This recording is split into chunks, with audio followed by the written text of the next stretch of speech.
Okay. So this is a little chat really because I listened to a video with I guess my guest here, Hitesh. Yeah. Hi there. Hi. So he had a chat with Eric Dubay and Yeah. about that question: is there a loving God? So I thought I'd have a go at answering it, which is because I thought that Eric didn't really do the questions justice, but that's just my feeling anyway. So how do you think that went with Eric then? Yeah, I was pleased with it. I mean, the last thing I want is really okay. So, I had a conversation with Eric, and that was great. I didn't really want to walk away from this and say, yeah, great, Dave. You answer them better than Eric, or Eric answer them better than you, and put one over in each other. And that's the last thing I want, and that's not what I want to do.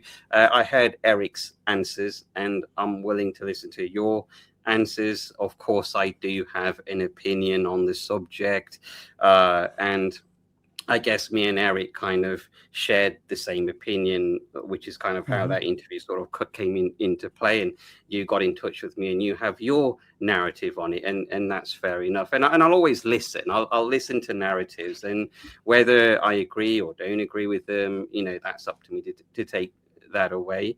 But no, Sure. I thought we had a great talk, and you emailed me on the back of that, and of course you have your take on this, and I'll always listen at the end of the day. Like I said, each to our own journey. Right, and I'm not saying that my view is any different or any better than Eric's. It's just I've got my perspective, which is very different to Eric. So just thought I might put that across as well. So yeah, let's get started, I guess. Okay. What would you like to go first?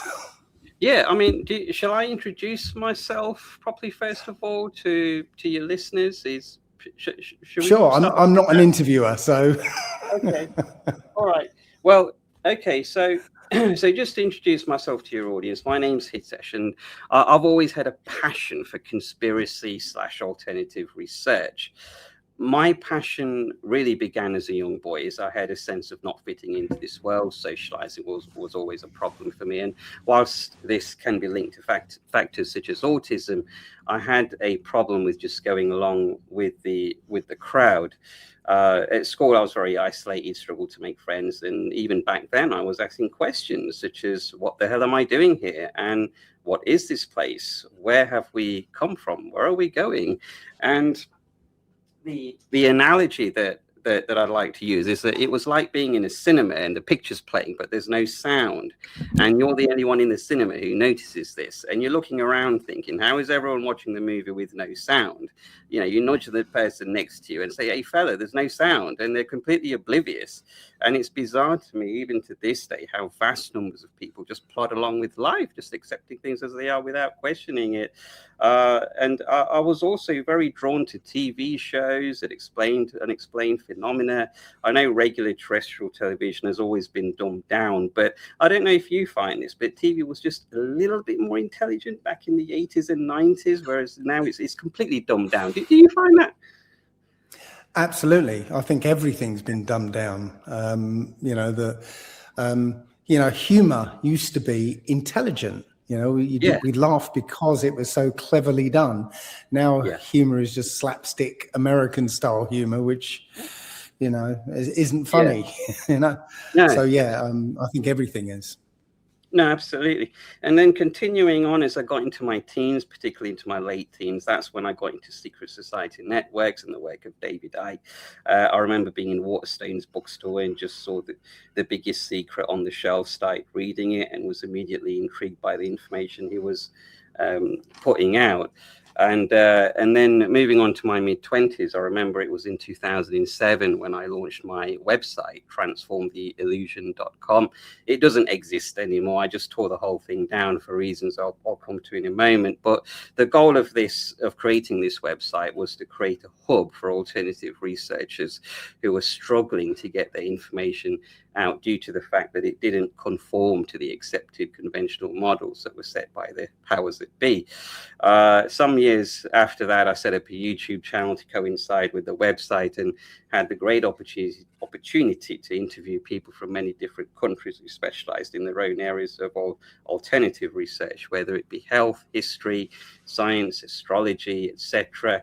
And then during my mid-30s, I came to a point where I felt I wasn't making enough of a difference in the world. I had made a lot of mistakes in this journey and felt I just wasn't building any momentum. So I thought to myself, maybe this isn't my calling and I'm not meant for this. So I closed down the whole operation and moved on to do other things with my life, knowing full well at the back of my mind that one day I'll have to return to the conspiracy arena. And then 2020 came, and we all know what happened then. Are we now allowed to use the word COVID, or are we still using convid? Don't want you to get a strike. You know what? I don't give a rat's ass, to be honest. I actually hate this idea that we all censor ourselves and don't say death, say unaliving, and don't say COVID. If they take me down, they take me down. I don't care. Fair enough. Okay. All right. So there I was getting on with my life. In fact, I was just going through the end of phase of my separation from my 10-year marriage. So in essence, I was just getting ready to start a new beginning. Little did I know that what was just around the corner was probably the biggest problem reaction solution of our times just about to hit us. So I joined the rebellion, joining the protests, the marches, walking into supermarkets without a mask, only to be constantly told, where's your mask? Shouldn't you be wearing a mask like the rest of us? Blah, blah. So that was that. Fast forward to 2023, I stumbled on a flat earth video made by your good self. And that was what started my flat earth journey. So I have you to thank for that. And then started watching videos from Flat Earth Dave, and then moved on to Eric Dubay. And after a number of email exchanges between myself and Eric, we arranged to do that interview that you mentioned earlier, which everyone can view on his channel. It's titled, Should We Save the Fly or Spare the Spider? That interview started off with the premise that this seems to be a fixed paradigm within the Flat Earth community, and that is that our world was created and is still governed by a benevolent, loving God. And this isn't the viewpoint that I am willing to, sorry, let me repeat that again. This is the viewpoint that I'm not willing to subscribe to. I can accept flat earth. I can accept that there's a creator. I just can't accept that this creator is a loving, benevolent entity that's created this realm for the purpose of learning, development, evolution, spiritual growth, etc. You know, all the usual things we're being told. And after listening to this, so essentially the Christian or New Age version of of this God character. Yeah, exactly. Yeah, I would say that. Yeah. And then, I was coming to the end of that anyway. I was just going to say that after listening to this yourself, you got in touch with me and offered your narrative on the subject and thought that this would make for a very good discussion. So here we are. But yeah, you're correct. Yeah, the religious sort of, say, New Age version of the creator that I can't subscribe to. Yeah. Okay, so let's start with one of your questions, because I found your questions interesting, and having spoken to Mark Devlin about the same sort of topic, I think I'd like to sort of get into those. Yeah, of course. Shall I present my model first, just to kind of set a foundation? It's probably run about 10 minutes, or do you want me to go straight to the questions? Well, if you go straight to the questions, then we can probably, your model will come out of that, won't it? Sure. Okay. Yeah. It would gradually. Okay. Fair enough. Okay. So. Just be a second. Okay. So when you got in touch with myself, you said that you've got your viewpoint is the all high. Okay, so I guess my first question is, what is the all high? Well, actually, I call him the Most High. Okay. All right. So the Most High is the one creator of all there is, and this universe is essentially a construct of his consciousness, and we are aspects of his consciousness. Everything here is his consciousness. Just like when you have a dream that is absolutely real, everything in that dreamscape is your consciousness, essentially. So that's who I think it is. Okay, so is the All High a conscious thinking sentient entity, or is it just energy? It's both. So I see that all there is in this universe is energy. It's light, electromagnetic energy, as we'd call it. But that energy is self-aware and sentient, and it exists in a void. That energy is the void because there is nothing else to compare it with, and essentially our human history is essentially part of the process of that void understanding existence, understanding its own existence. Does that make any sense? Okay. No, that makes it. So in your view, it is a thinking entity. It's not something that just is that's there. It's something that can make decisions. Right. But if you think about yourself, if you were in one of those isolation tanks, okay, you're floating there in an isolation tank. You've got a blindfold on. It's pitch black. None of your senses are picking anything up. Okay, and you've been asleep and you wake up in that tank.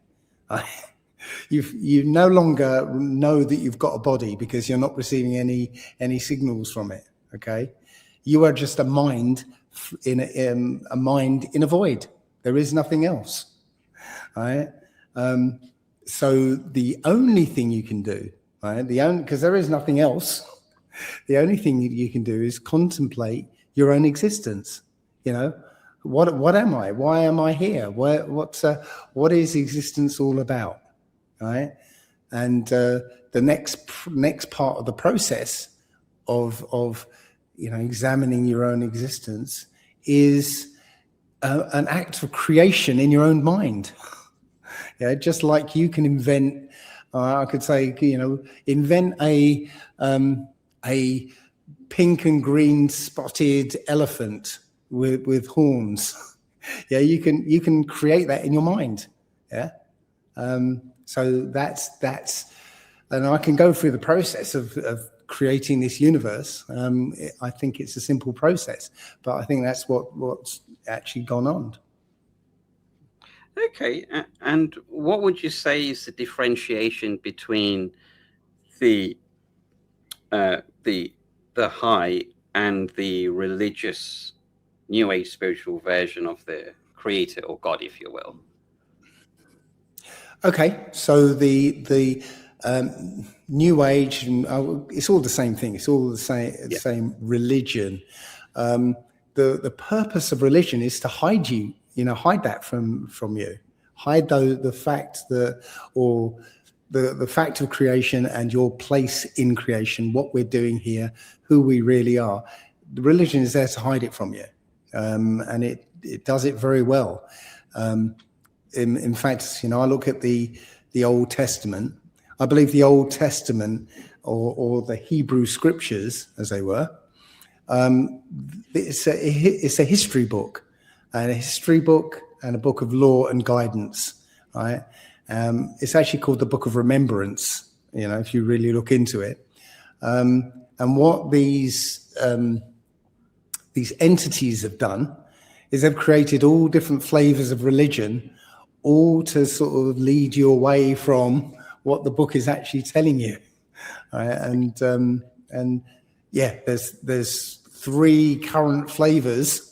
Main flavors, And they've done the same thing. They've taken the Hebrew scriptures, put their own book on top of it, and that book leads you off into their version of religion.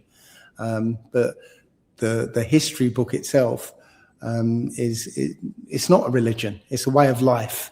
It's a way of being. Sure. Okay. So the concept of the All High, have you got that from a written text, or is it your creation? Okay, it's not actually my creation, even though it might be my interpretation of all that's written down. So the Old Testament is literally, all the versions of the Old Testament are just translations of the original work, which was in Paleo Hebrew. But there are several other books that were left out by the religions, because obviously if they left in contrary information, their story wouldn't make any sense. So yeah, when you restore some of these books and also understand how the language it was written in originally, how that works, it works in a completely different way to the way English and all these Western languages work. In fact, it uses a different part of your brain to actually apprehend it. So it's literally impossible to directly translate these books into these languages. And similarly, it's almost impossible to hide what it's trying to tell you. It sounds counterintuitive, but it's literally impossible to hide it, because the original language was written in word pictures, and you can change the words, but you can't change the word picture. Even though, no matter how you try and mess it up, you can't change the word picture. Okay, so it's your interpretation of what's been written down. Okay, mm-hmm. So did the All High create this realm? I believe so, yes. This is definitely a created place. None of this could have happened by accident, because there is a thinking process to the creation of this world, and the evidence is in the mathematics of this world. I'm sure you've come across the number 1.618. Or the ratio 1 to 1.618, which the whole universe conforms to. You've come across the Fibonacci sequence, I take it. I don't think I've heard of that one. Well, the Fibonacci sequence? No, I don't think I've come across that.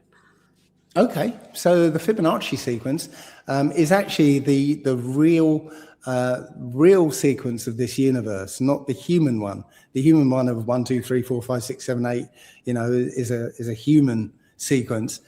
But the universal sequence is the Fibonacci, which is the next number in the sequence is the previous two added together. Simple as that. Yeah. So 1, 1, 2, 3, 5. And it goes on forever. And encoded in that sequence of numbers, right, is the number phi, the 1.618. Because when you divide one Fibonacci number into the previous one, right, you get an approximation of 1.618. Yeah.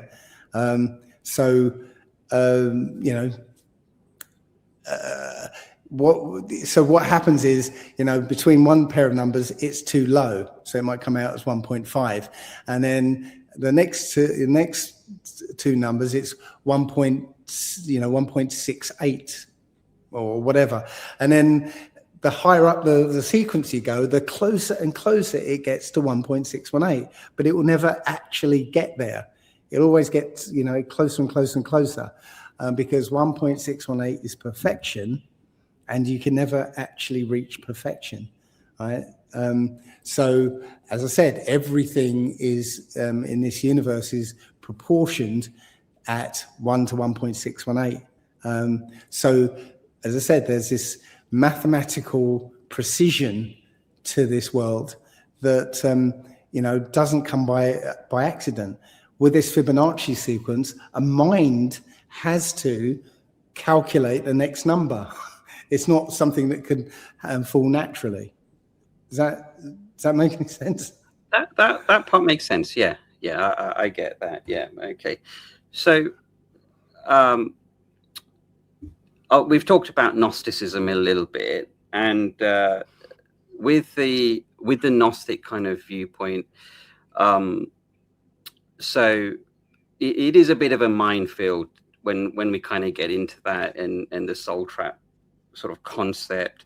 But there is talk of I don't know, like, if sort of what research you've done in this sort of area, but they talk about something called the monad, which is almost very similar to what you're describing as all high, although I do see kind of a sense of a differentiation. But the monad is described as this eternal energy that we are connected to everything that ever was, that is, and ever will be. And the monad is described as energy. And then the pleroma is the platform in which that energy is expressed. And that's where we belong, but we are trapped in this earth prison. And we all have a divine spark, and we all have that connection with that pleroma, and we're all part of the monad. So how does your interpretation of the all high fit into that? Is there any compatibility? Is it totally contrasted to that belief? Where does it stand with that? Okay, so I steer away from any deep knowledge of Gnosticism or any religious type belief, to be honest. But yes, it does sound similar. I'm thinking of the one. There is only the one. Okay, there is only the one thinker out there.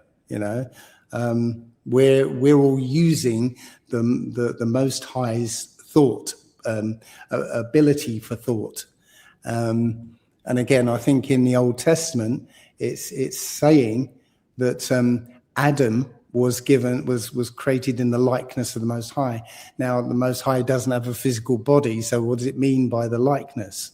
I think it was Adam was given the Most High's mind, right? So I show how this universe was created by it's symbolically represented by the flower of life, something that I had no idea.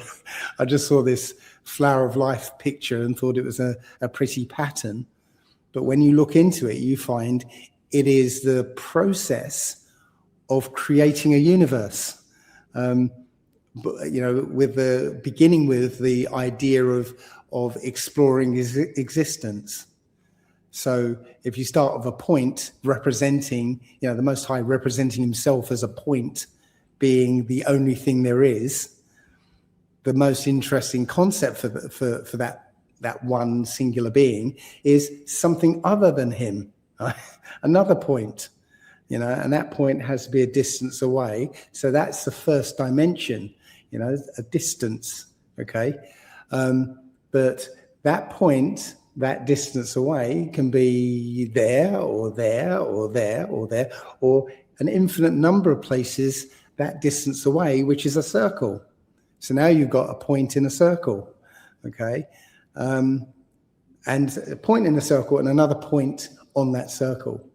The next interesting concept is, what would I look like from the perspective of the other, which is another circle, interlocking, which is creates this thing called the Vesica Pisces, okay? Now, out of that Vesica Pisces, it takes a bit of explaining, but out of that Vesica Pisces, you can get that number 1.618, all right? Again, without visuals, I can't show you how, but, yeah. But that number comes out. And And when you start, okay, so you've got two interlocking circles. You've now got 2 points where the circles cross, right? Where you can start drawing more circles, okay? And then you get more points where they cross, and you can carry on. And then you get to a point which is called the egg of life, where you've got a circle with 6 circles around it, okay? Now, that process takes 7 steps. And that literally is the 7 days of creation, and the first 7 days of any creation, okay? Because an egg, for instance, starts off with a circle with a point in it, like a sperm reaching the center of an egg, okay? And then as the eggs divide, there's first 2 that interlock, so it's the 2 circles with the vesica Pisces, and then you'll see the same pattern of cells start growing into the egg of life. And so life follows that pattern, which comes out of the Most High considering his own existence, and from that you can get all the 2-dimensional geometry. Right? So now we've got the idea of 2 dimensions, because you can literally draw from all the points that you've generated. You can draw equilateral triangles, hexagons, pentagons, and so on. Okay, and then from that, you can also see that when you draw these shapes, you've got another. Let's imagine the equilateral triangle. When you draw the equilateral triangle, you've got another point in the middle. And if you draw lines to that, now it seems like that triangle is now popped out into 3D coming towards you. So now you've got the idea of 3 dimensions. And you can do that with all the other shapes. You can draw a 2-dimensional representation of a 3-dimensional object. So now the Most High has created a 3rd dimension. Now this is all in mind, okay? Because this whole place is mind stuff, right? Sorry, I'm going to go off, and I'll okay. forget what I was asked. It's all right. It's okay. You carry on. And I've already forgotten what I was asked, but you know what? I think I forgot the question I asked you.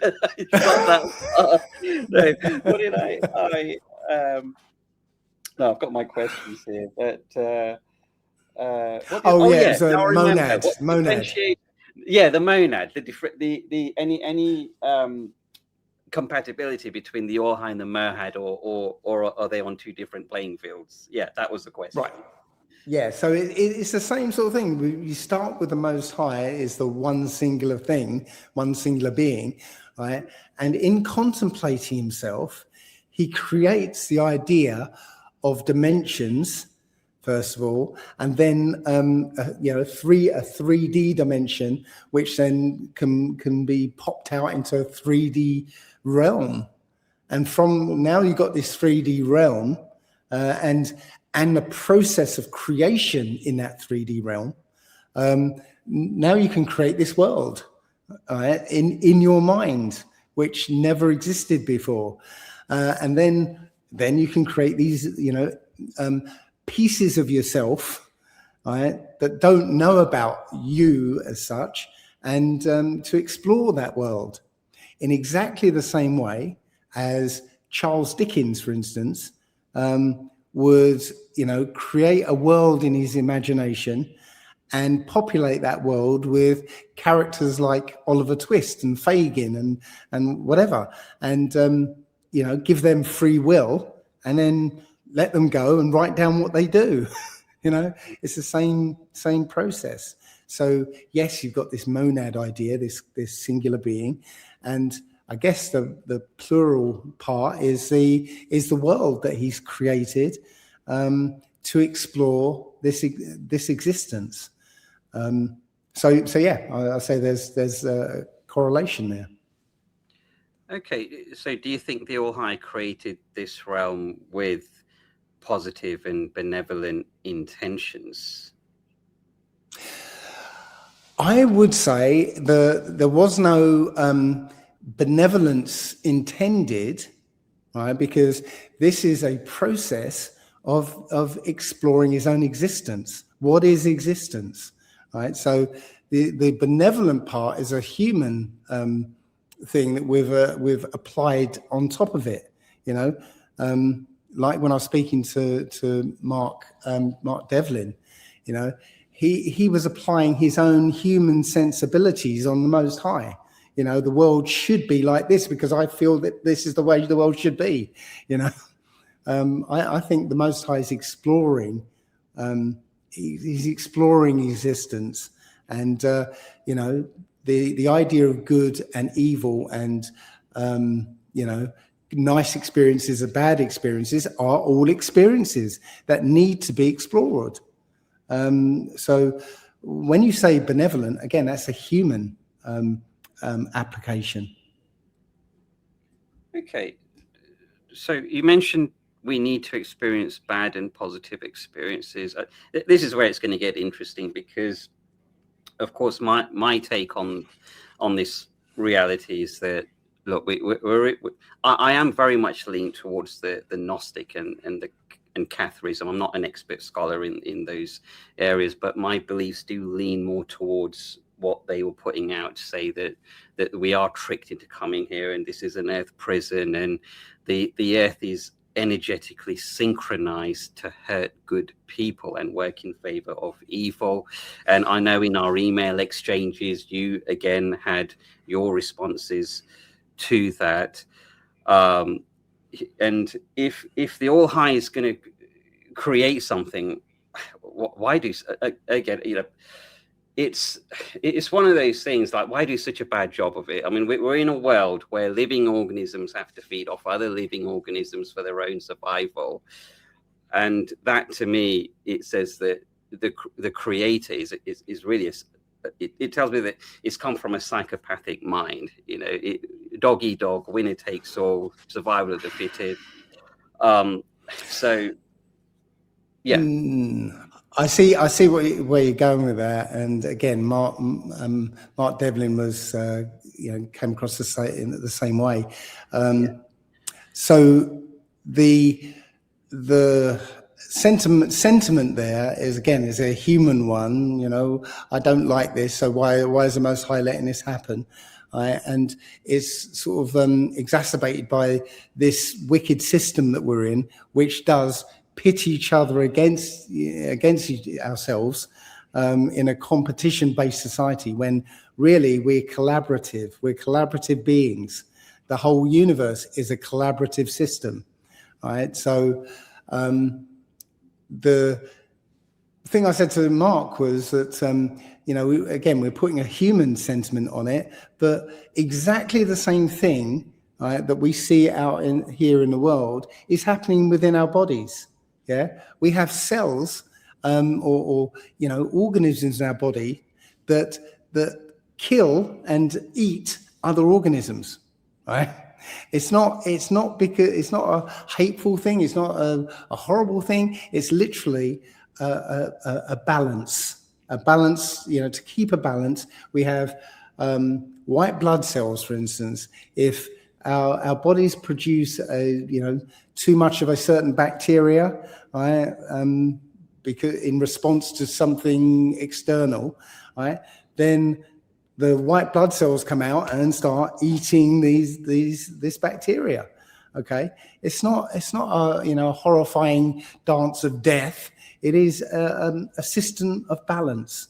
If it wasn't, this, life, balancing itself out by sort of consuming other life, right, then it would be, organic, not even organic, it would be robots. There's nothing interesting about robots that will do exactly as they're programmed to do. Yeah, there's nothing, you can't explore life with a whole bunch of robots. Does that make any sense?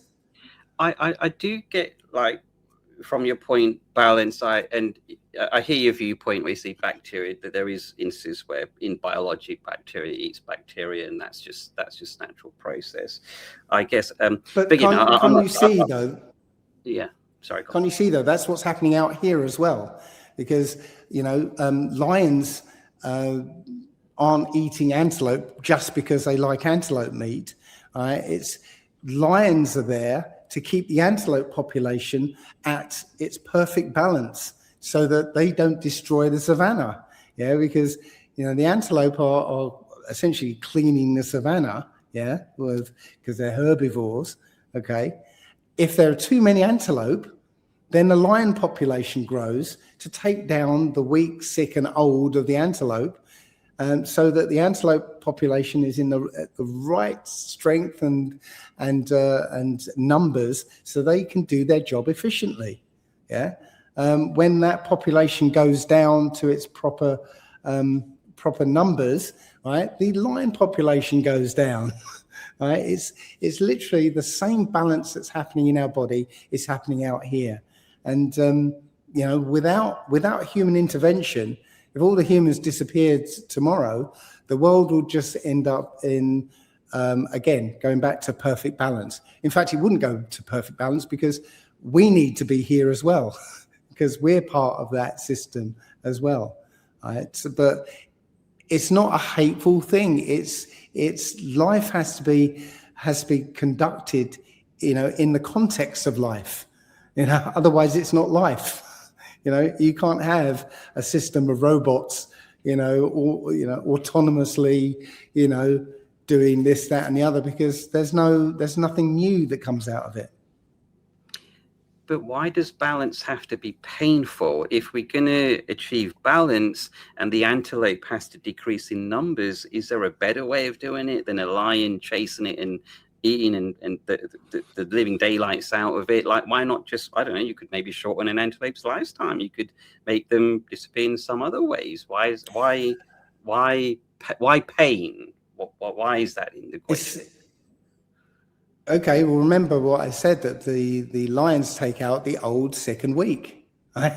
That's it. It's there to keep the antelope doing the right thing. Again, we're putting our human values on it, right? But at the same time, the same thing is happening inside our bodies, right? That, you can imagine little lions and little antelope doing exactly the same thing in our bodies, but we don't even give that a second thought. Right, and because we're here and we've got this warped perspective about this world, we look at it and go, oh, how sad. But the same thing happens at every single level, right? And to bring it down to a human level, have you ever played Call of Duty? I've played games similar. I am a gamer. I've not played Call of Duty though. Right. Okay, so like a war game or something. Yeah. I've played. Right. So your character on screen goes through some horrific things, don't they? Yeah. Lots of pain and death going on the screen, isn't there? Absolutely, yes. Right, but are you enjoying it while you're playing the game? You're enjoying it knowing that it's not real, so. Exactly. You're embracing it, but no living organism is in pain in that process. It's all on a digital. How do you know? How do you know? How do you know that when your character is, low on health? And I used to play, what was it? Was it Doom or Duke Nukem? I can't remember which one, but as you're playing, right, you can see you've got the character's little face in the corner, and as you get more and more wounded, you see blood on him, and he's breathing heavily and all that stuff. So you get a sense of how much he's hurting. Yeah, how do you know that these characters, aren't hurting? We think of it as just a video game, but from the perspective of the characters, I know it's only a game, and we can only produce primitive simulations, but just scale that up. It's the same thing. You are not here. You're not actually here, right? You are a point of conscious awareness playing this character, just like the rest of us are, okay? And you're playing this character in your own universe, because you're getting this world secondhand, right? Think of this. If you're standing in front of a tree, okay, you're looking at this tree.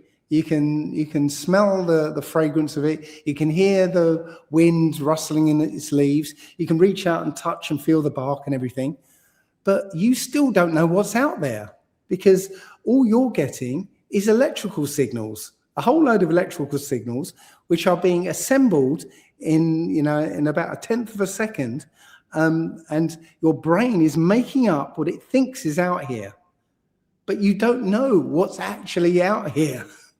Okay, because all you're dealing with is electrical signals, right?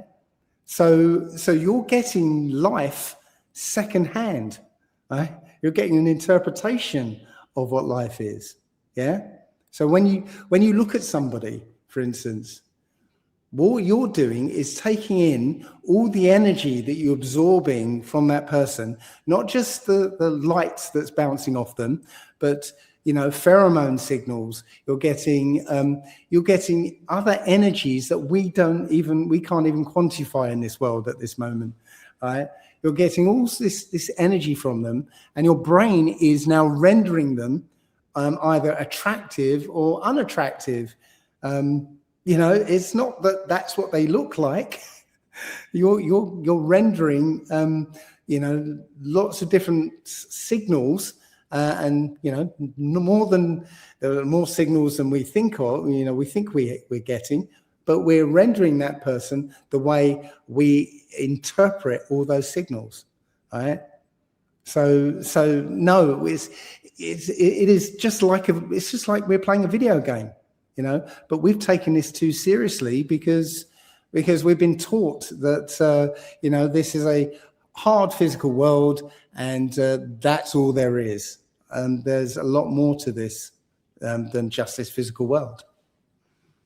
Would it not be better to be in a reality where none of those principles existed, where life has to feed on life? So let's say the pleroma existed somewhere else and there was none of that coding. Let's say we all just lived. Let's say you didn't have to. Let's say there was another reality and you didn't have to eat anything.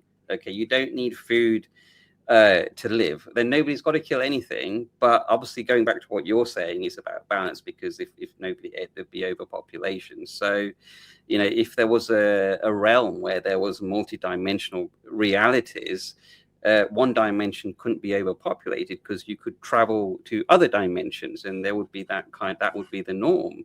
Would that be a better reality?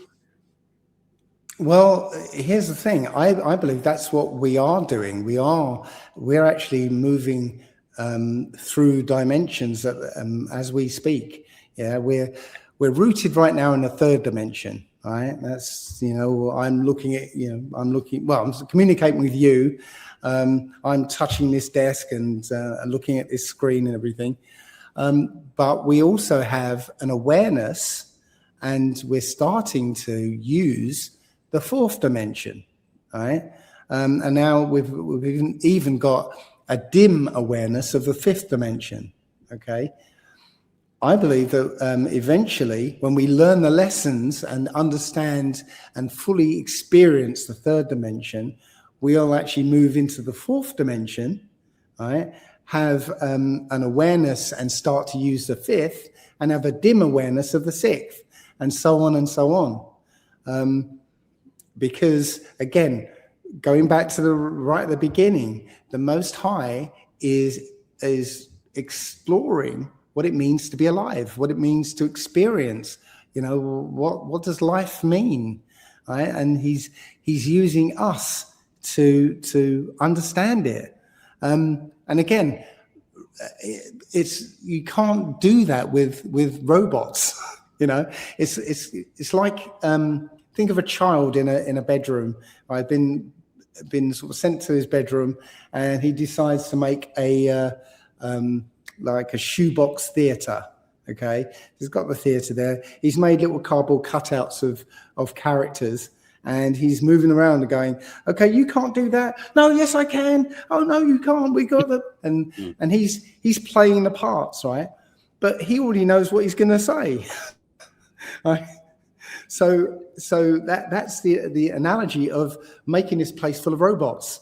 There's nothing new that can happen because you know what's going to happen, right? You need a life that can spontaneously think for itself and has its own motives and whatever, and see what happens and what new comes out of it, because it's about creating something new, creating novelty.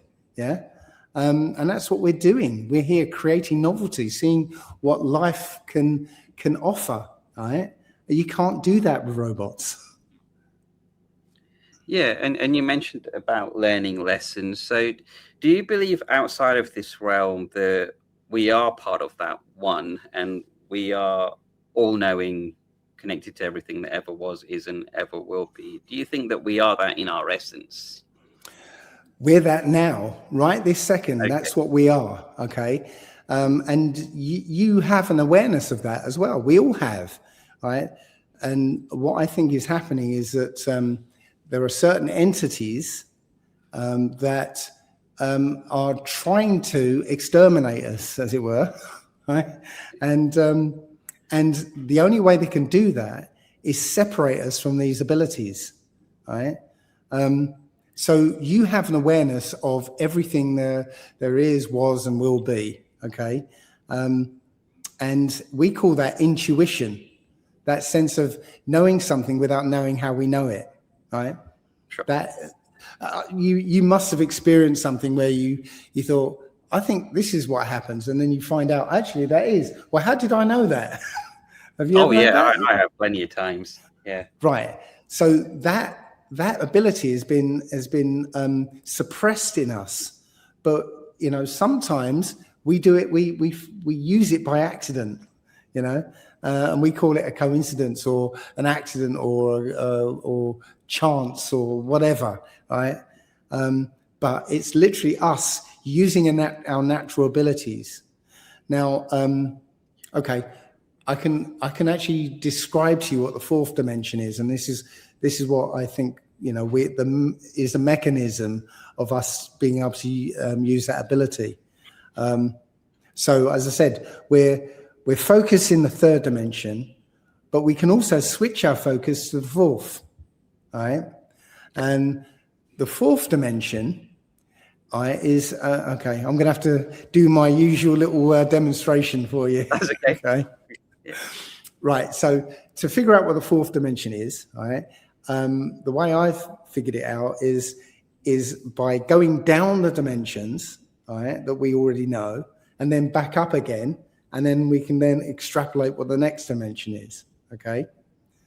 So if I had a cube in my hand, right, and I cut that cube in half and look at its cross section, now I'm looking at a square, a flat plane, right? If I take that flat plane and cut it in half and look down its cross section, now I'm looking at a line, right? If I take that line, cut it in half and look at its cross section, now I'm looking at a point, right? So we've gone down from 3 dimensions down to 0 dimensions, okay?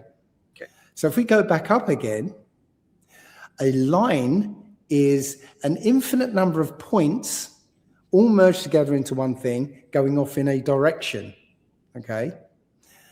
A flat plane is an infinite number of lines all merged together into one thing going off in another direction, 90 degrees away from the first. Okay. A cube is an infinite number of flat planes, all stacked up and merged together into one thing, going off in another direction different from the first two. So the fourth dimension necessarily has to be an infinite number of cubes, all merged together into one thing, going off in a different direction. And that direction would be time, because this phone didn't just pop into existence, right? This phone had a beginning where it was something else, and eventually this phone is going to end up as something else. Okay, So my example I give is, imagine a wooden chair, okay?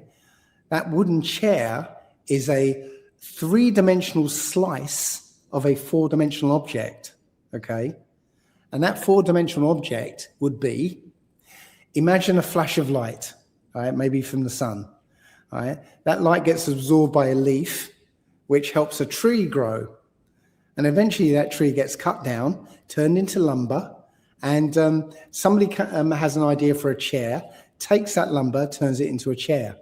And now we interact with that chair while it's a chair. Eventually that chair will break and end up in a landfill, where over time, that wood will break down into a liquid, and then that liquid will evaporate into a gas, and maybe that gas will ignite and turn back into a flash of light. So that whole process is that chair in 4 dimensions, right? Now in the 4th dimension, that chair would be that whole process all in one place, all happening all at once, okay? As hard as that is for us to get, right? Yeah. Well, this whole existence, this whole reality is the same thing. The whole of time and space, right, from beginning to end, all in one place, all happening all at once, okay? Now, when we're in the 4th dimension, right, we have an overview of that object, right? The whole of time and space, all happening all at once. So we can, with our right brain, we can delve into that object and go to any point in space or time, right? And get information or even make changes to that object. That's the power we have, okay? And that ability explains everything that you might call supernatural or weird or whatever, So you can do telepathy, for instance, right? Telepathy is literally, okay, in that 4th dimension, which you access by what we call our imagination. When you daydream or you imagine something or you design something in your mind, that is an action in the 4th dimension, okay? So you connect with somebody by visualizing them, right? Using that imagination, right? With your right brain, pointed the wrong side, with your right brain, use your imagination and you visualize somebody, okay? And that moment you visualize them, now you're connected to them. You're in the 4th dimension, you're connected to that object, and you've dived into that object, and you're connecting with somebody else in real time. And now that you're connected with them, you can now share thoughts and feelings, which they will get on an intuitive level, because the 4th dimension is, or our connection with that 4th dimension is always at this intuitive feeling picture level, right? So that's why. It's all right. No, it's okay. You carry on. No, I just said okay. That was all. Yeah. Well, that's why when you say, "Oh, I wonder how John's doing," and then all of a sudden John phones you, yeah, because you've made that connection when you've thought of John, you've connected with them. And you've basically asked them, "How are you doing, John?" And so John gets the idea, "Oh, I should phone Hitesh, yeah? All right, You see what I'm saying? Yeah, I guess, I've had imaginary friends for a while, and I know this sounds crazy, but I do feel I do go into that 4th dimension a lot because I live quite a solitary life. So I have this kind of world in my head that I almost feel like what you said, travel to multidimensionally, and I've kind of I've been in that habit for quite a while, actually, because like I said, I live a solitary life, so I've kind of created this imaginary world in my head, and I've always felt as though, what if that, like, I'm traveling there and it's not just in my imagination, so that's quite interesting. Yeah, well, again, you just said it. What if it's just my imagination? because they've taught us that imagination is just you conjuring up pretty pictures in your head, right? I'm saying it's much more than that, okay? It is you shifting your focus from the third dimension into the fourth, where the wiring under the board is, yeah? So when you're in the fourth, you've got access to that object, which is the whole of time and space. So think of this: if you started daydreaming or imagining that you were going to build a car, like I did, I've actually been through this process. So if you start looking up at the ceiling now and imagine this car that you wanted to build, right? As you're really sort of concentrating on this car, right? Even though your eyes are pointing up at the ceiling, you're not seeing the ceiling, are you? Even though that's where your eyes are pointing, you're not seeing the ceiling anymore, are you? You're seeing the car. No. Yeah. Your ears have been suppressed because somebody could be calling your name from across the room and you won't hear them because you're focused on this in this place. The temperature could drop while you're in that state and you wouldn't feel it, yeah? Because all your senses in the third dimension have suppressed because your focus is no longer there, right? Your focus is now in a completely different realm, which is non-physical, right? And you are performing actions in that realm, yeah? In this physical realm, if I hit this phone, it's sitting on the table. If I hit the phone, it's going to hit the floor, right? That's a physical action with physical consequences, yeah? But if you're in the fourth dimension, that's a non-physical realm, but you're there with non-physical senses, right? And when you imagine something, that's a consequence, that's an action in that dimension, and there will be consequences of that action, and the consequences of that action usually happen here in the third dimension. So when you and this is where I said I've experienced that thing with the car. I wanted to buy a two-seater sports car, and it was like the late 80s, and nobody was making two-seater sports cars at the time. So this was the time of kit cars. So I decided I was going to build a car. So I designed the car and I built a 1/5 scale model of this car, and then my wife got pregnant and it became too expensive a hobby, so I was told. So I never actually built the car. But 7 years later, I was walking down the street in New York and I saw my car. It was the Mazda MX-5. Literally, I'd built it years before, and even though I didn't actually build it, somebody else did. Yeah, because the moment I conceived of something, I started to design it, that was an action in the fourth dimension, and the more I focused on it, the higher the probability of it appearing in the third dimension, But the fact that it was now in the future, there was a high probability of it being in the future, that means it's there for everybody else to see. Yeah, because we got access to the whole of time, space, past, present, and future.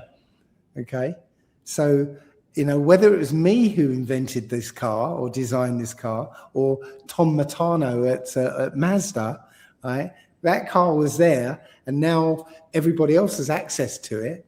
And because now it's got a high probability of appearing in the third dimension, well, in my case, that probability of me making it went down because of the pregnancy. But now Tom Matano at Mazda, well, there's a much higher probability that he was going to bring it into existence. So there it was. Yeah. Does that make sense?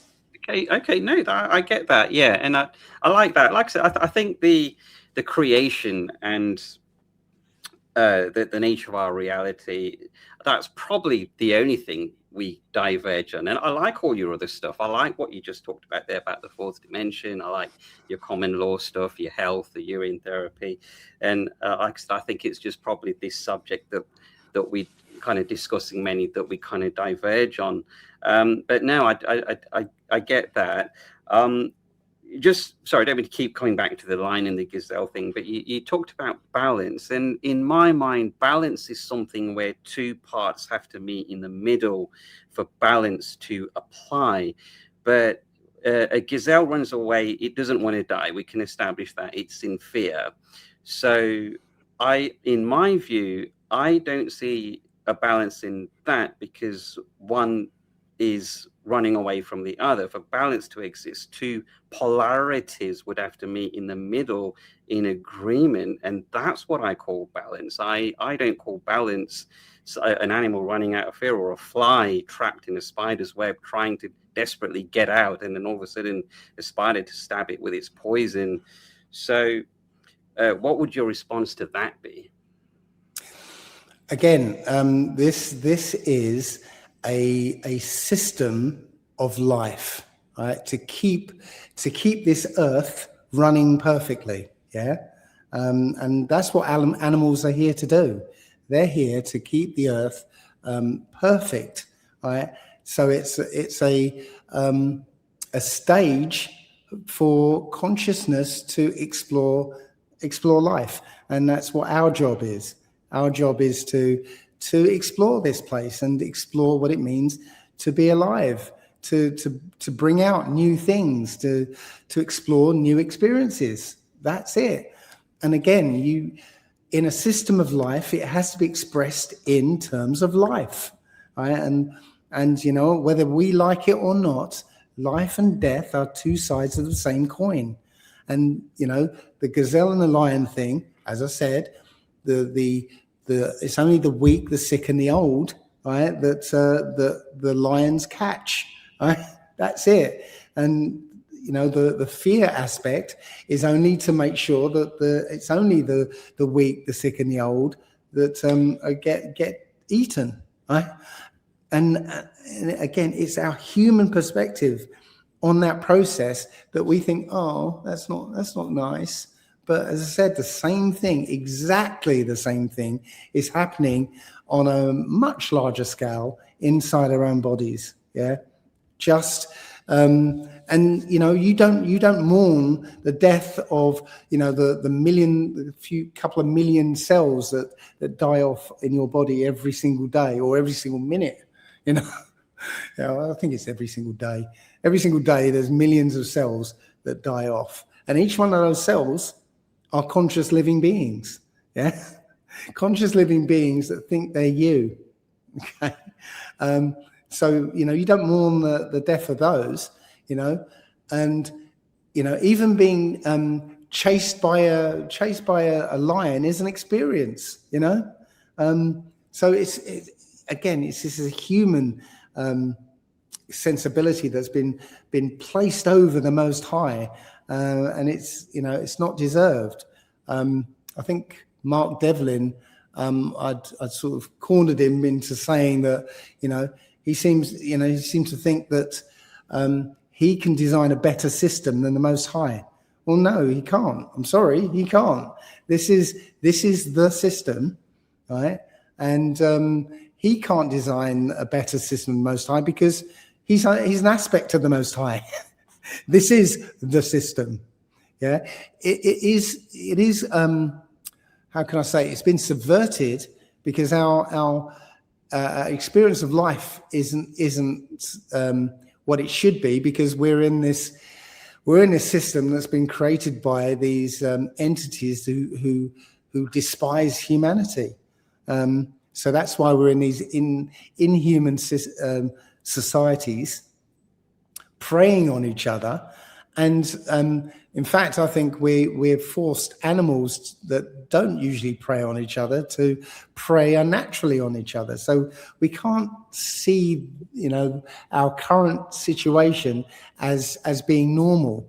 It's just another, you know, a different iteration of one way how this world has unfolded. and that's actually the fifth dimension, or the probabilities of what might happen and could happen. We're just living one of those timelines where this system or this matrix that's been built around us has control of the earth. There are others, no doubt, that where that matrix hasn't been placed around humanity, and life unfolds differently. Okay, so did we give our consent to partake in this game? Okay. No, because that isn't really applicable. Does one of the cells in the back of your hand, did that give consent to becoming one of your cells? Do you think you should allow that cell to ask you for consent before it comes into existence? Is that what you think should happen? But then is it not slavery if you're coerced into playing a game that you don't want to play? I mean, it's not slavery, because you know what? I live in the same world as you do, right? Sure. And from one perspective, it's a pretty shitty world. Yeah, it looks like. I see this world as amazing. It's wonderful. Now that the perspective I've got on how this world works, I realize how wonderful this is. It's difficult if you are trapped in the mindset that they've worked incredibly hard to put into your head, right? They've had to trap you in a school system for like 12 years at the least, right, to make you believe this is the way the world works. Yeah, and they've had to keep hammering that home with their media, right, till you can't see any other way. But if you change your perspective on this world, this place is amazing, and you can have any experience that you want. That's what we're here to do. Have any experience we desire to have, right? And out of that comes novelty. Yeah, but this current moment, this current timeline, we've been trapped and been brainwashed into believing that we're tiny, tiny useless creatures who haven't got any power, any agency, and everything's unfolding by accident. No, there's much more to this world. And, if you change your perspective on it, then you'd see this place completely differently. I used to see it your way, trust me. I was in that mindset. I was, yeah. I went through 2 character changes within the last 7 years, and I think that kind of changed my outlook on things to where I am now. But you see, I'll be honest with you. I don't like this place. I don't like this Earth realm. Okay, and when it comes to my time, I don't want to come back. And I always think to myself, like, did I agree to come here? And then I came to the conclusion that I couldn't have agreed, because of I turned vegan at 37. Up until that point, I paid to kill animals for food for all that time, and I thought, well, I couldn't have agreed to that. So I don't. This is where my stance is on this. That I don't think anyone at their core would choose to come into a reality. And I know what you're saying. You're saying this is a human perspective. I get your angle on this. It's just that if someone gave me a choice and they said to me, look, here's an offer, go to Earth, wonderful place, get to experience all these wonderful things. One caveat though, you'll have to pay to kill animals for food for 37 years of your life. And there's a bit of trampling, a bit of competition. And I know, you're going to say, okay, well, this is a human perception. This is what I'm thinking now. I don't know what mentality I would have been then, but I can't get my head around why I would have agreed to that. I just can't get okay. On it. Yeah. Well, imagine that.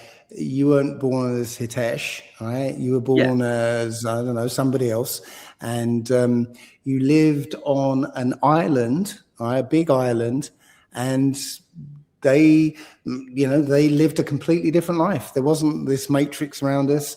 They lived a life, and it was enjoyable. You could go and play on the beach if you wanted to. You didn't have to work for a system. You explored what you like to do and decided, what, I love building huts. That's my passion. And so you were on the island respected as the hut builder, and you were teaching young people how to build huts, and your life was fulfilling. Would you still have that same feeling that I don't want to be here? No, that's a good point that you just raised. And this is something me and Eric touched on a little bit, to say that if you live the most perfect life, let's say you've got everything that you need and you want, you're totally happy, you're kind of in your luxurious bubble there. So it's a bit of a paradox, I see that as, because at this point in my life, with what I know and what I've learned about Gnosticism, is once you get there, you can't unlearn it and unknow it. So even at this point, let's say, I always wondered, well, let's say tomorrow I have everything I want, I'll live a happier life. Is my stance going to change on this subject? Am I going to change my opinion? And that's not why I asked. That's not why I asked you. Okay, I'm just getting to respond to your point. So the thing is, I wouldn't be satisfied knowing that I'm content with my life, knowing that there are others in lack, because to me it's imbalance. Okay, so coming back to your example, I'm on an island, I build huts and I teach the skill, and I'm content with that. So would I be satisfied? Was your question? No, the question was, if you had that life, would you still feel that, no, I don't want to be here? This is horrible. I don't want to be here. You wouldn't? Would you feel that way? So would I be still eating on that island? I would, right? I'd have to digest food. Well, you'd have the choice if you wanted to eat fish or eat the fruit. Which, by the way, we were told to eat the fruit, and that was our diet according to the Old Testament. That changed when the fallen angels came, but that's another story. But yeah, okay. If you had the choice if you wanted to eat fish or eat fruit. It's up to you. So the human body is a factory that inputs and outputs energy. So I couldn't be. I don't think I would be content. I'd still be feeling that something's wrong. We live in a reality of polarities. And I want to go back to the monad. I want to go back to the realm where there's no polarities, where we just start, where we experience and we just start. I don't want to be in a realm of polarities that inputs and outputs energy. Well, I would kind of disagree with your feeling there, because that you started off veering off and saying, that your feelings now, you were trying to apply that onto the example that I was giving you, right? So you gain those feelings because, I don't like this and I don't like that, and I should, this world doesn't seem fair to me. But if you were born into a life that was different, right? That's where the world was the way you like it to be, right? Then you would not feel this way. Okay. The other thing is that you can't be continually happy, because there's, again, nothing new comes from that. Right? People who are continually happy or try to be continually happy get miserable, because you get very used to the situation you're in, and you long for something different, something new, right? The game of snakes and ladders isn't fun without the snakes, right? You need to have challenge and adversity. So, but going back to that idea, right? If you're in this world that's, you can have a fulfilling life and have life work the way you want it to work, then you wouldn't feel that way about it. Right? The point is, you have the ability to have that life if you want it, but most people don't know. First of all, don't know they want it, and also they have no idea how to do it. I'm saying that we're just starting to realize that actually we do have this power to have the world the way we want it, right? We're just learning how to do that, and some people are learning that this is something that they can do, So yeah, it's just a perspective that needs to change, right? And when that perspective changes in that realm, in that way, your feeling of whether you want to be here or not will probably change too. If I did say that you're actually in your own universe. This universe responds to you, right? Just like if you're playing this video game and it's an online video game, yeah? You're playing this online video game that anybody else in the world can play, right? Your computer is generating that world for you. That's your world, yeah? You're the only one in it playing, okay?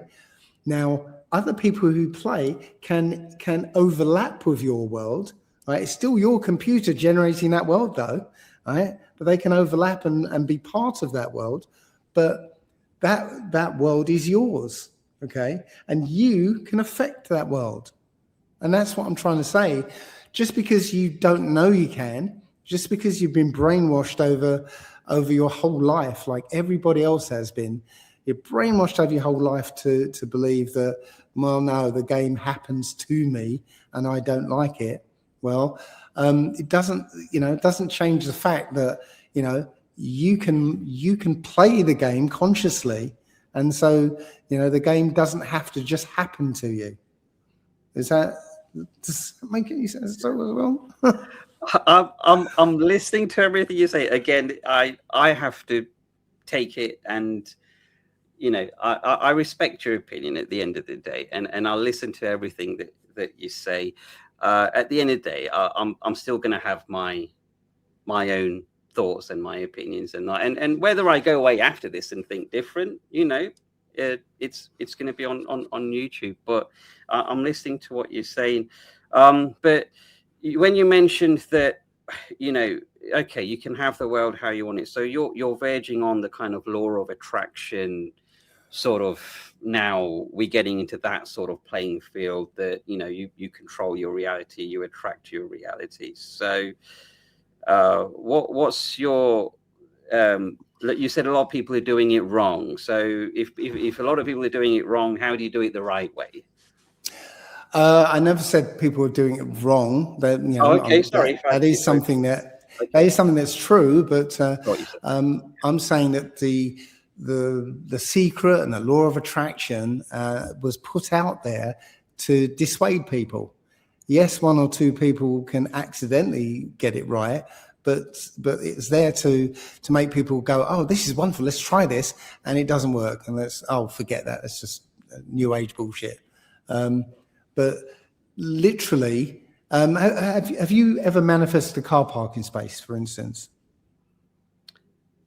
Well, I've never gone somewhere expecting a car parking space. The thing is, with my own personal life journey, is what I tend to experience with myself is, if I do experience any happiness, then something will happen shortly after to put me back to where I was, to a lower vibration. So, like, for example, if I win £10 on the bingo tomorrow, the next day I'll lose £10.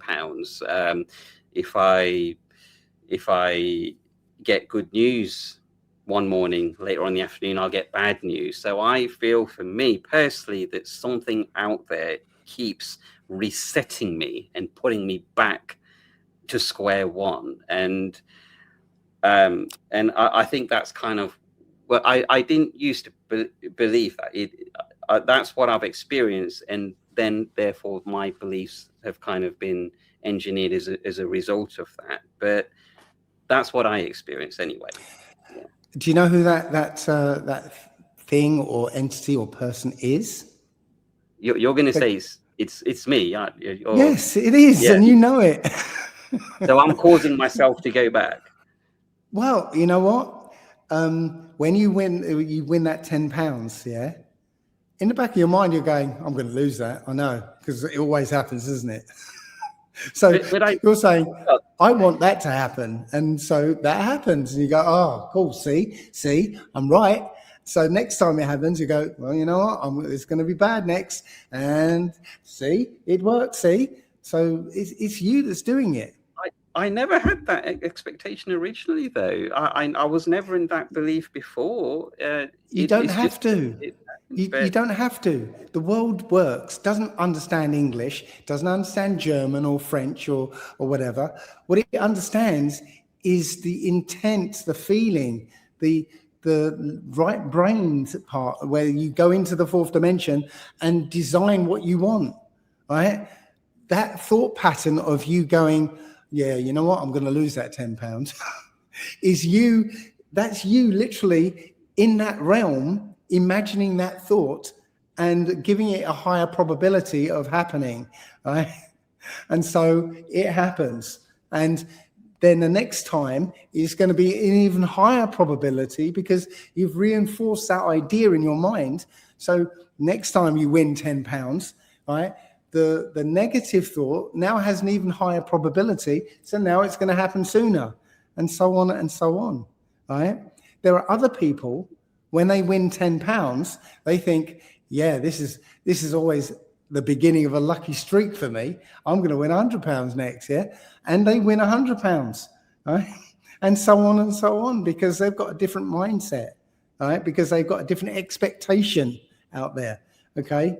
Because again, the world doesn't understand English, French, or German. It understands the picture that you hold in your mind, right? That's an act of creation in the fourth dimension. And you're just using the fourth dimension negatively and then complaining about it. You know, life is always going to be a sine wave. Yeah, that's just the way it is. Right? Everyone will tell you, right, when you're on the highest high, enjoying that highest high, what's coming next is the lowest low, right? Which then leads to the highest high, and so on and so on. The trick is to keep yourself, right, mentally at that high, right?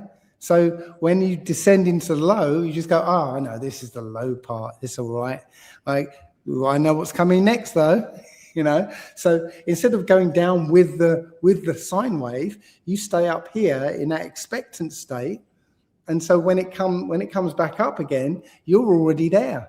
You know, and so you don't have, you know, these different personalities are people who keep themselves at a particular level. Yeah, so your happy people, your happy, lucky people, they're the ones who just keep themselves up here, no matter where the sine wave takes them. Okay, so you mentioned when we were talking over emails that we are in Adam's journey. What is Adam's journey? Well, Adam was created as the experiencer, yeah, the Most High's eyes, ears, and senses to experience what life is all about. Yeah, and you know, when he was in the garden, you know, he had the ability to consciously say, "I want this to happen," and that's what happened, right? But he didn't know where he was. He didn't, at that time, he didn't appreciate where he was. So he had to fall, right, to the deepest, darkest depths, so that eventually he can go back to Eden and know the place for the first time for what it actually is. Now, part of Adam's journey was that he essentially gave up his immortality. He was supposed to be immortal, but the incident in the garden, which, by the way, didn't have anything to do with fruit, the incident in the garden robbed him of his immortality. So his method of projecting himself into the future to experience new experiences, is the only other way of doing that is via children. So, you've got immortality, where that one being, is expected to go and have all the new experiences, which wouldn't actually work, because once you start forming your personality, then, the novelty starts to taper off.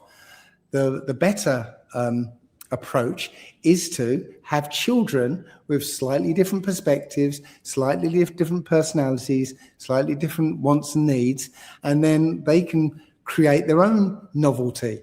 And that's what we are. We are essentially Adam, right? So you are, and you are your father, right? And your children are you, essentially projecting yourself into the future.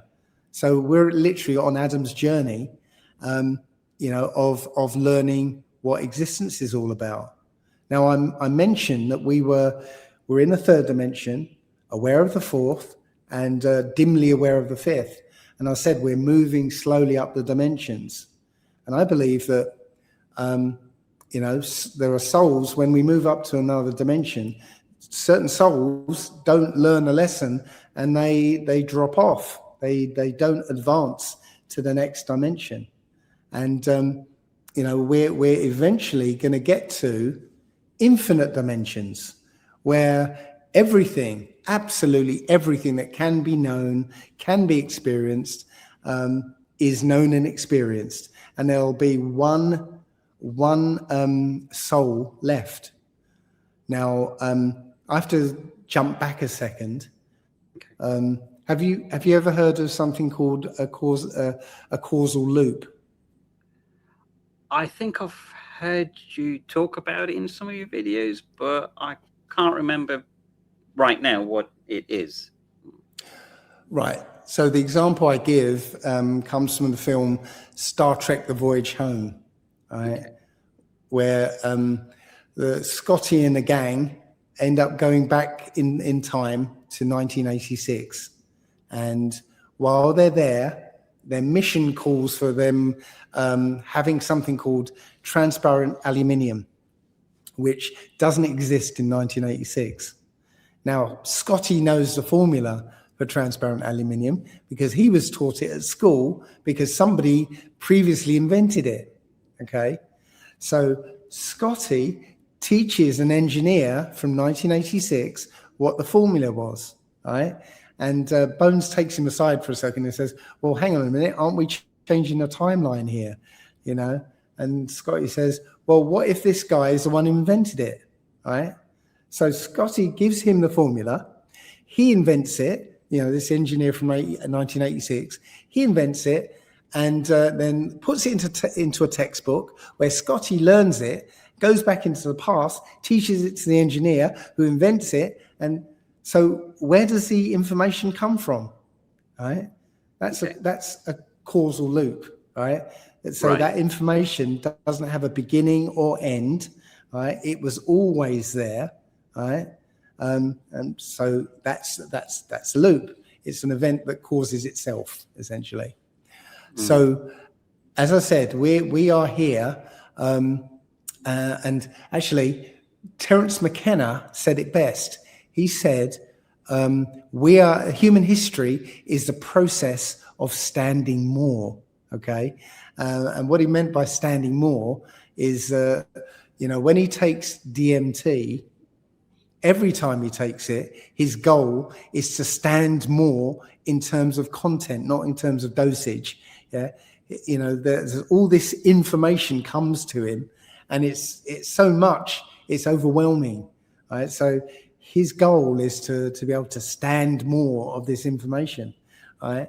And he says that human history is the process of humans standing more, right? So understanding more, right? Raising their consciousness level by understanding more of how this universe works, okay? And as I said, as we move slowly up the dimensions, we lose souls, until we get to infinite dimensions, and there's one soul left, which then gives rise to the Most High, who creates the universe to explore, existence, that then gives rise to himself. It's a causal loop. Okay, so you do refer to the Most High as He. So, in your view, is the Most High masculine? As we understand it, yes, because the male is the creative force, the doer, we interpret that as male, but it's just the energy. It's not and people always try and make it into, oh well, there has to be a female aspect and all. No, that's humans trying to impose their own will on this. It isn't about masculine and feminine. It's just the Most High creating an entity in His own image, right? This creator, or co-creator. Okay, all right, yeah, because in my view, when we get into he and she, again, it's getting into that realm of polarities. But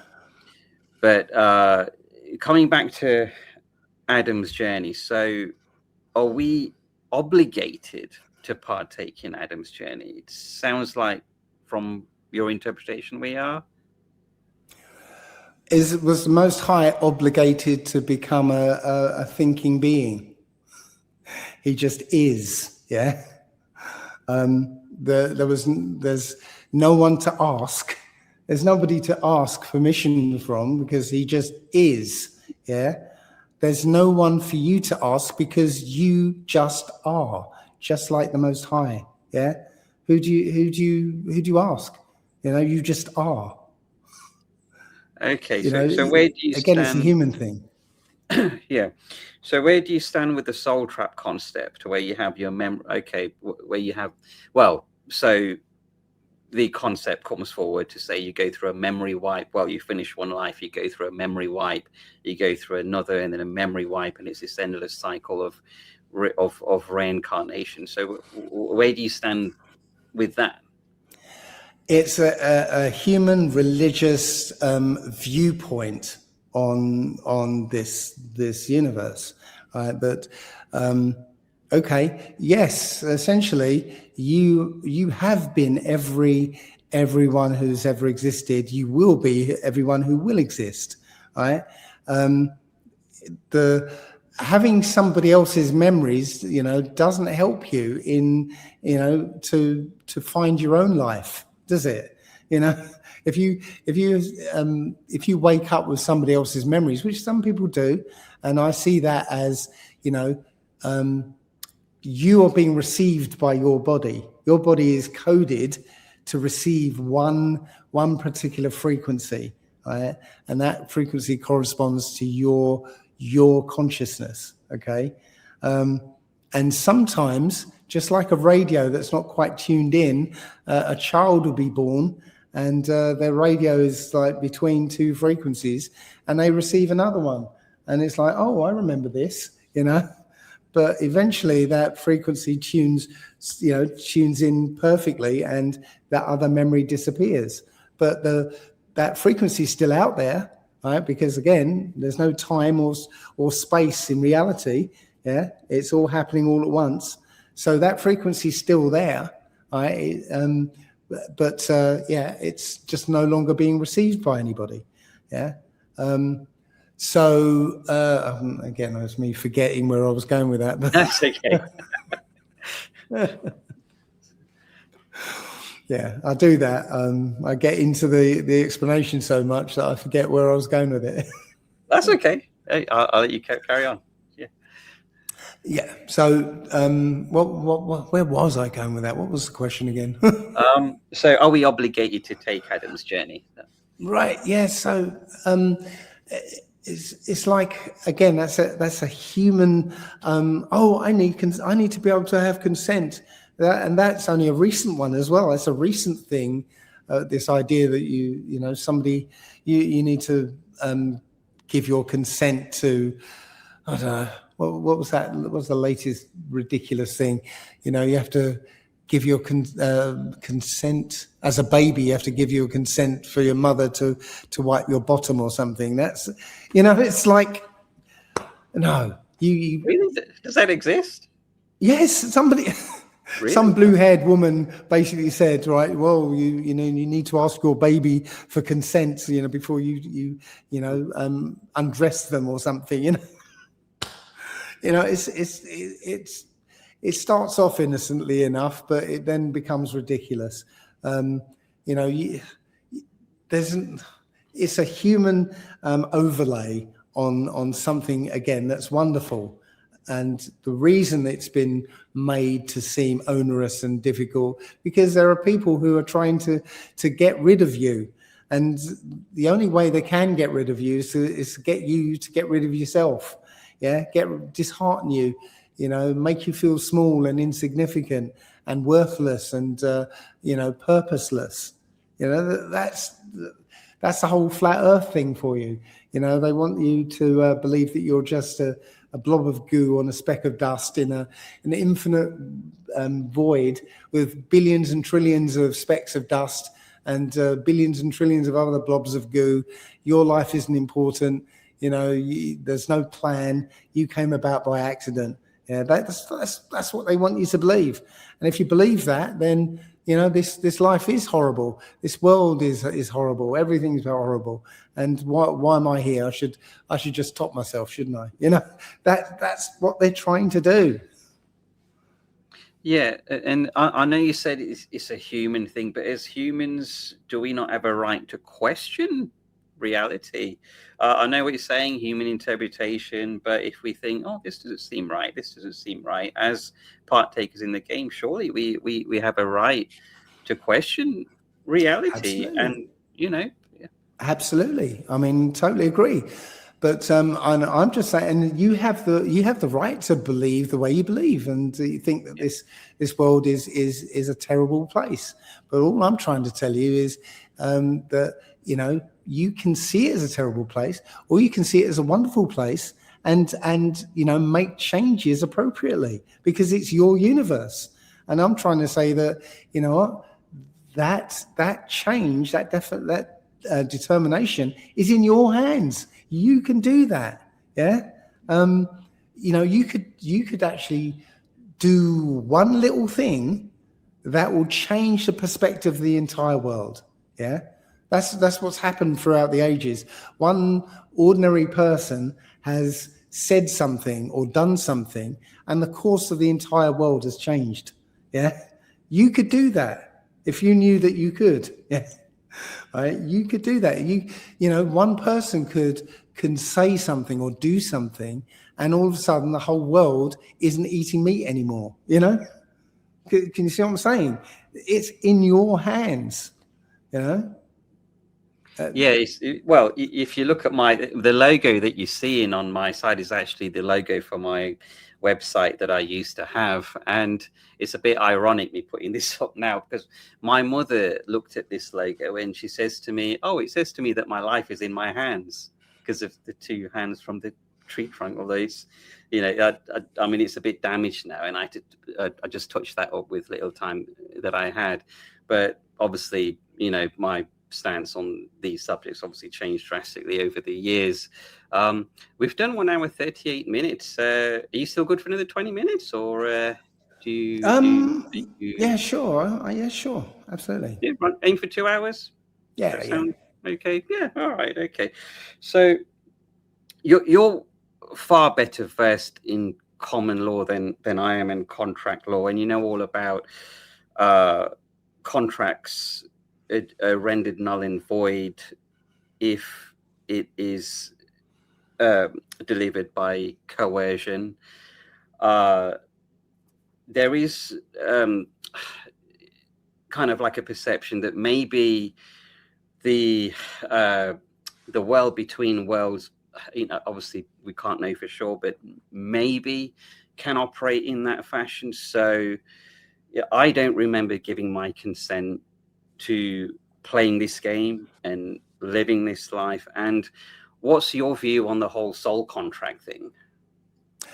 Again, I don't think. Well, you said it first that we don't know. Nobody knows really. Even those people who's had near-death experiences, right? They don't know because they didn't die, because they're still here to talk about it. You know, they had a perception, but we all know that we know now that when you're about to die, you have a DMT release. So, you know, is this near-death experience a DMT release or a preview of something? But you know, we don't know what happens after you die, point blank. Okay. So I personally think that because this whole universe is consciousness, right, there is no such thing as unconsciousness. Right. So when you die, right, then you know a new life starts. Just like you know, a tree, when a leaf drops off the tree, well, that point where that leaf grew out, well, there'll be another leaf there come spring. Yeah, it's, you know, there is no such thing as non-consciousness. Even when you're unconscious, you're somewhere else having an experience. Yeah. So I don't think there is this idea of a soul contract, and that again is somebody trying to paste a human viewpoint on this idea. Yeah, that you know we somehow end up in a place where we can design our next life. You know, in that case, then yeah, there should be some kind of, well, do I want to have another life? Or no, I don't think that comes into it, because this world is fractal and holographic, right? So it's exactly the same at every level, right? Just as we are here at this level, right? It works exactly the same at the level of our cells, right? Each one of our cells is a conscious living being, right? That is part of a larger being that it's not aware of. You know, that cell here isn't aware of Dave, even though it thinks it's Dave. It's not aware of, you know, Dave as a whole. Right? It's dimly aware of Dave as a whole. Right? It knows itself as a singular being, right? And it may have an inkling that it's connected to the other singular beings around it, but it doesn't know of me. And so, you know, it comes into existence and it dies, and another one comes into existence in its place. Yeah, there's no place for that for cells to go, okay, do I want to be a heart cell next? You know, it just is. Okay, so you don't think we have any say in our incarnation here? Is it just like, this is how it's going to be, it's decided for us, like that this is what's going to happen? Or do we have any say? I obviously said we can never know for sure, but you hear it all the time. You chose to be here, you know, you chose this life, and I personally have a problem with that. You can believe those people, but those people don't know. They're making stuff up, you know. Yeah. And I'm making stuff up. I'm saying this is from everything that I've been seeing, everything that I've been experiencing in the last 22 years, since I literally asked, you know, the world, I want to know the truth. What's the truth? And I didn't know what I was looking for, you know, when I started this quest. I've just been being led, I think. Experiences will happen and they'll tell me, oh, you know, that experience means this. And I only find out about it like maybe 10 years down the line. Yeah, and I'll realize, that's why I was there. That experience, you know, that's why I had that experience, because it means this. And so I'm just giving you my interpretation through of this. So, you know, when you do come back, obviously Hitesh isn't coming back. Hitesh is a construct that you created over the course of this particular life. right? Your personality, right, evolved, right, because of the experiences, because of the situation you were born into, the life that you've led. Yeah, that's formed your personality, right? So the reason you feel this way is because of that whole process. But when you come back, you're coming back as a clean slate. So you can have a different personality, have a different experience, right? So when you come back, you'll probably not feel the way you feel now. Yeah. That's a worrying part. All this knowledge I've accumulated is all going to be wiped, and No, it's not though. Is it not? It's not though. It's not though, because I explained to you the fourth dimension, right? Okay. The whole of time space, all happening all at once, right? It's that object is there and it's complete, okay? And your whole life from beginning to end is in that object, right? Even though you're still plodding through it, right now, in the fourth dimension, it's already done and dusted, right? The whole thing, okay? But it's not like a book, right? Where it's dead, right? It's literally all happening all at once. So I explained in one of my talks where I help people with depression, and I get them to figure out what their trauma was, and then imagine themselves as say that 8-year-old who suffered the trauma, and give that 8-year-old your adult perspective of that trauma, right? And then you heal that 8-year-old, right? You make that 8-year-old understand that no, it wasn't what you thought it was. Okay, it's like this, and you don't have to feel that way. Okay, but that process of imagining is you diving into that object, which is the whole of time space, all happening at once, and connecting in real time to you when you're at 8. And you become the voice in that 8-year-old's head that says, don't worry, it's okay. And you heal the 8-year-old. Yeah, I've been doing that. Sorry, I didn't mean to interrupt you there. I do apologize. That's right. I've been doing that myself because I've heard you talk about that. So I've been practicing that on myself, actually. And yeah, it is useful. Right. So this is what I'm trying to say. At any time, you can take control of your life. Yeah, those things that caused you to feel bad or feel depressed about the world or whatever, right? You've got the power to actually go back and alter the event that made you feel that way, so that you can change your experience of this world. Yeah. And you can also, okay, as I said, this experience, this life is about having new experiences. And you might want to have this new experience, right? But in order to get to that new experience, you have to get through some I don't know, some bullshit things in this world, right? It's like, well, I don't want to use this as an example, but I can't think of any others. But I need to have this job, right? In order to get here, to get to this experience, I need to have this job. But there's all these barriers in the way of me getting this job, right?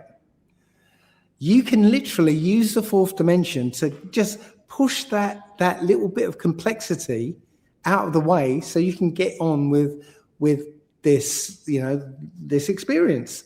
Okay. Yes, there are challenges. There might be challenges to get to that experience, right? But those challenges are part of that experience. So you want to have those challenges. You want to overcome those challenges, but you don't want to overcome the bullshit ones. The ones like, that this is what society's put up in my way to stop me from doing this, right? I don't know, I'm expressing myself very well here. No, you are. Yeah, I hear you. So the thing that I have a problem with is that if I'm connected to everything that was, is, and ever will be, and I'm part of the divine spark, and I'm part of the infinite sort of whatever we want to call it, the source or whatnot, then why do I need to be here to learn lessons and experience all this? Why is it necessary if I am already whole outside of this experience? You're thinking third dimensionally here, yeah? As I said, this is a causal loop, right? Yes, in one respect, the whole thing's done and dusted, has already happened, but we are in the third dimension, having to step through it one step at a time, yeah? So, you know, we have to go through this process so that we understand and we grow and learn, right? But yes, from another point of view, all the learning has already happened. But yeah, you're thinking third dimensionally. We're multi-dimensional creatures. Okay. Wow, what a talk! I know we've reached 1 hour 50 minutes, but I'm happy with what we've discussed. I mean, is there? I think that's pretty much it from my point in terms of my questions and things I wanted to discuss. But is there anything that you want to add to anything that we've discussed? Well, yeah, because you know, this idea, this idea of the fourth dimension and fifth dimension, and all that, is very powerful, and last night I had this idea that it was just absolutely amazing. And okay, have you ever heard of the telepathy tapes? I'm familiar with telepathy, of course, but not telepathy tapes in particular. Okay, the telepathy tapes basically it's a podcast, and it's showing that non-verbal autistic children, who the world considers are just vegetables, are actually incredibly high-functioning individuals who have full access to that object in the fourth dimension, right? When a way was found to communicate with them, it was found that they already knew multiple languages. They knew complex, topics like music and physics and whatever. They knew that stuff because they have access to it. They just couldn't communicate it to us. Yeah. Now, children, when they come into this world, they have that access, but we quickly shut them down. Very quickly shut them down, and then they have to learn what they have to learn things rather than know things, right? So then one of the next stages in my life is that I don't want to actually go there actually. Sure. But literally, I'll just say that I was lying in bed last night and I thought of something that is absolutely a stunning idea. That when you're aiming for something in the future, right, and especially if it's somebody, right, well, you are connecting to that person in the future, even though they don't exist yet, right, and you can actually communicate with them. So that when they are here, they can almost fulfill a role for you or whatever, because that person, even if you're imagining that person, again, when you imagine something, it's an act of creation.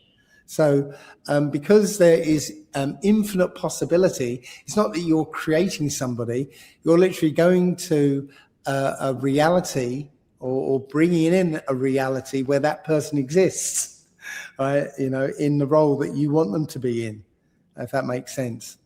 Yeah. So yeah, I don't want to go into detail because I don't want to put that out there, but literally, sure. You can imagine. You said about imaginary friends. Yeah. Those friends aren't imaginary. Yeah, in one reality. In one probable reality, those friends exist, okay? So that once you start imagining that friend, okay, there's a probability of that friend existing, okay? The more you imagine them, the more you define that person, that probability gets higher. And what you're doing, right, in the infinite numbers of universes out there, right? And the way I see the fifth dimension is that there's a prime universe, so the universe that we're in now, right? It's the prime universe, okay? There are an infinite number of unrendered universes, okay? So it's not a multiverse in the physics sense of it, right? But there's an infinite number of unrendered universes where every conceivable permutation, right, is expressed, okay?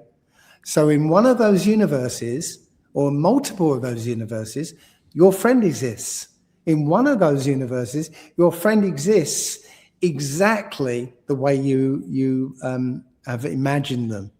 And even though that friend might not be in this universe, your focus on that friend brings that probability to 100%. So eventually you may meet that friend of yours. Can you see how wonderful this world is?